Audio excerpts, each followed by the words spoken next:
Statistic দেখেছি, I don't know if this is correct, but আমার কাছে অবাক লেগেছে 96% of women in Bangladesh are in the informal sector. এবং এটা আরো বাড়ছে। আমার কাছে অবাক লেগেছে, শকিং। সো এটাকে যদি কমিয়ে আনা যায় by empowering them digital financial digital literacy যদিও ওনাদের হয়, ডিজিটাল ফাইন্যান্সিয়াল লিগাল লিটারেসি যদি কমিয়ে আনা যায়, ওনাদেরকে যদি নিজেদের অন্টারপ্রেনার্সও বানানো হয়, তাহলে আই থিঙ্ক অনেকটা হয়তো বা ঠিক হবে। মাইন্ডসেটের ব্যাপারটা ইজ ভেরি ডিফিকাল্ট।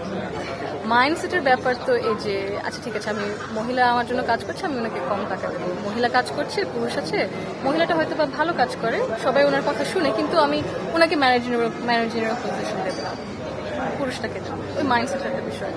তো যত মহিলা ফর্মাল সেক্টরে আসবে, যত মহিলাদেরকে আরো সুযোগ সুবিধা দেওয়া হবে মানে লিডারশিপ পজিশনে, পাবলিক লাইফে, তো মাইন্ডসেটটা মানে আস্তে আস্তে পাল্টাতে থাকবে। ঠিক আছে, মানে there are more women there. যখন মহিলাদেরকে আরো সুযোগ সুবিধা, তখন মহিলাদেরকে আরো they'll hire, আরো সুযোগ সুবিধা দেবে তাদের। they'll make sure যে আচ্ছা ঠিক আছে, আমার সাথে যেটা হয়তো বা হয়েছে, আমি ওটা ওদের সাথে হয়তো বা হতে দেবো না। সো it's a lot, কিন্তু for now হয়তো বা আমরা এটা দিয়ে হয়তো বা শুরু করতে পারি, at least কাজের বিষয়টা।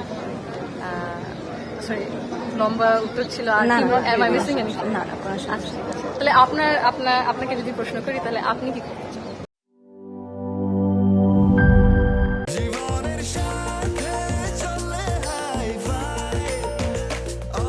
স্বাস্থ্যকর অল টাইম, সব সময় অল টাইম হেলদি লাইফ।